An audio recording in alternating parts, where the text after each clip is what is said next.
오두막 이야기 83번째 시간 5분의 책 들고 막 읽어주는 목사입니다. 일반 서적이 질문하고 신앙 서적이 대답하는 시간.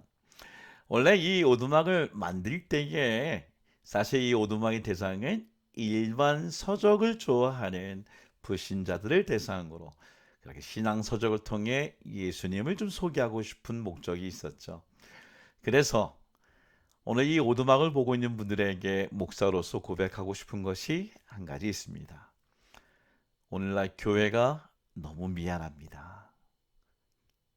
오늘 이렇게 고백하는 목사의 마음으로 여러분의 분노한 마음들을 조금이라도 좀 위로가 됐으면 참 좋겠습니다.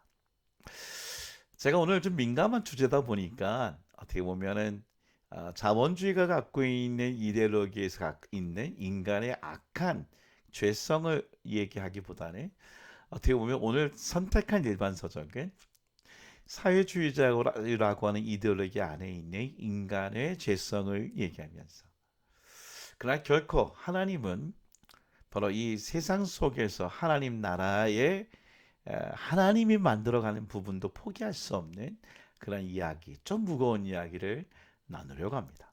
먼저 소개하는 일반 서적은요, 조지 오웰의 동물농장입니다. 앞부분을 너무 많이 해서 시간이 없네요. 이 책은 간단하게 이렇습니다.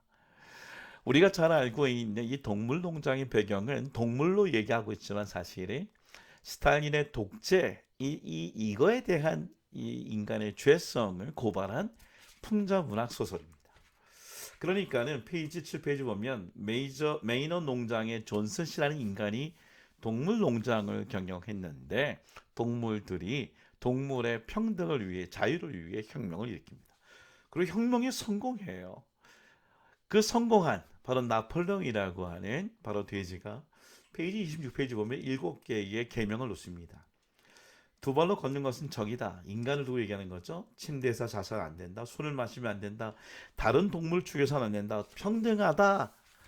이렇게 세우지만 점점 이 나폴레옹, 스탈린을 빙자한 이 돼지가 점점 독재하면서 동물들을 죽이고 그리고 그들의 자유와 평등을 빼앗습니다. 그러니까 이 자유 계명이 바뀌어요. 예를 들면 어떤 동물도 침대에서 자면 안 된다 하고 하는데 자기는 침대에서 자고 있다 보니까 시트를 깔고 조건이 들어갑니다. 자꾸만 그 이념의 원칙을 바뀌는 거죠. 7계명. 6째 계명인 어떤 동물과 다른 동물을 죽여서는 안 된다. 어떻게 바뀌냐? 어떤 동물도 이유 없이 다른 동물을 죽여서는 안 된다. 그러니까 점점 이렇게 스탈린을 얘기하면서 결국은 이 동물이 나폴레옹이 두 발로 걷기 시작합니다. 그러니까 인간보다 더 악한 독재자가 되는 이야기로 동물농장을 마치게 됩니다. 여기에 대한 고민에 좋은 신앙 서적이 있는데요. 바로 칼바르트의 신학입니다. 칼바르트, 우리가 신정통주의라고 얘기하죠. 정통주의는 바로 종교개혁 때 16세기의 신학이라고 한다면 18세기, 19세기에 오면서 자유주의에 물들어 있는 신학에 다시 정통주의로 돌아가자는 신정통주의자, 바로 칼바르트의 정치신학 부분을 소개합니다. 제가 왜 선택했을까요? 칼바르트를 보통 사람들이 처음에 초기에 칼바르트를 사회주의자라고 얘기합니다. 그러니까 하나님의 나라를 얘기하다 보면서 하나님 나라와 사회주의를 잘 소개하면서 연관지었던 그의 신앙을 얘기하는데 288페이지는 이렇게 얘기합니다. 바르트가 사회주의자였다라고 하는 질문은 한마디로 긍정할 수도 부정할 수도 없는 성격의 질문이다. 왜냐하면 이 질문은 바르트 신학적 견해의 변천에 따라 답이 달라지기 때문이다. 제가 사실은 저의 인생 여정, 신학 여정을 보면 바르트와 좀 비슷한 면이 있는 것 같아요. 복음주의의 아들로 태어났지만 사실 잠깐 우리 독재라고 하는 한국 상황에서 사회주의, 이건 공산주의 사회주의가 아니라 독일권에 있는 바로 사회주의를 얘기하는데 바로 칼바르트 목사님이 그러셨어요. 스위스의 자편빌에서 목회할 때 그때 산업화로 인하여 빈익빈 부익부 현상이라는 것을 보면서 그렇게 가지고 있는 자본주의 갖고 있는 부분들을 반대했었죠. 그런데 그가 로마서 강해 이제 2단계 가면 로마서 강해를 1편을 그분이 쓰시면서 사회주의 운동을 부정하면서도 긍정하는, 그러니까 장점과 약점을 잘 변증법적으로 쓰기 시작합니다. 특별히 1차 세계대전이었던 이 독일이 일으켰던 빌헬름 2세의 이 전쟁에 대하여 지지했던 자유주의 신학자의 스승들을 보면서 이 전쟁에 옹호했던 사회주의에 대하여 반감을 갖게 되는 것이죠. 그러면서 블룸하르트라고 하는 목사님을 만나면서 로마서 강의를 시작하게 되고, 로마서 강의를 통해 구원의 주체자가 인간이 아니라 사회주의 인간이 이데올로기가 아니라 바로 하나님이다라고 얘기를 합니다. 하나님이 나라는 하나님 스스로 세운다. 290페이지. 레닌주의가 세우는 것이 이상이 아니라 하나님이 세워야 된다고 얘기를 합니다. 그러다가 3단계 넘어오면 아주 전적으로 부정합니다. 바로 이게 로마서 제2판 강해를 얘기하는 것이죠.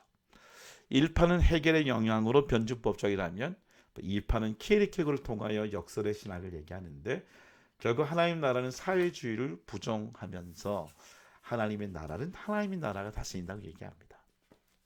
그러다가 후기로 가면 바르트가 다시 이 모든 것을 다 변증법적으로 다 종합하게 되는데요.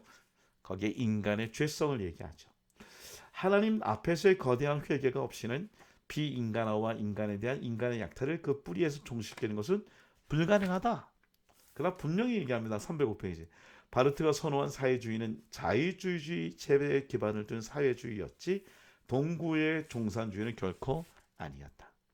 칼바르트는 그러면서 얘기합니다. 바로 하나님의 주권으로 다스리는 세상과 그리고 인간이 거기에 대해 응답하고 교회가 사회적인 참여를 통해 하나님 나라를 만들어가야 한다라고 얘기합니다. 그렇습니다. 사실은 지금 한국에 일어나고 있는 특히 정광훈 목사의 이런 작태를 통해 교회가 너무 욕을 먹고 있습니다. 여러분, 사회주의를 얘기하는 것은 아니고 성령의 하나님 나라, 하나님이 다스리는, 하나님을 혼내켜 주겠다고 하는 생각은 정말 잘못된 것이죠. 우리가 하나님 나라에 모든 사람들이 기쁨과 자유, 특히 우리가 있는 고아와 과부가 나그네를 존중히 여겼던 예수님의 마음이 회복되는 교회가 되기를 원합니다.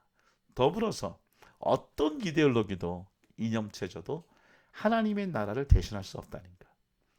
다만 인간이 갖고 있는 죄성의 문제를 해결하는 것도 결국 중요한 문제라는 것. 너무 근본주의에 빠지지 말고 너무 또 자유주의에 빠지지 말고 복음주의 입장에서 칼바르처럼 균형이 있는 신학을 갖고 교회가 세상을 변화시킬 수 있는 그런 교회와 목회자가 되기를 원합니다.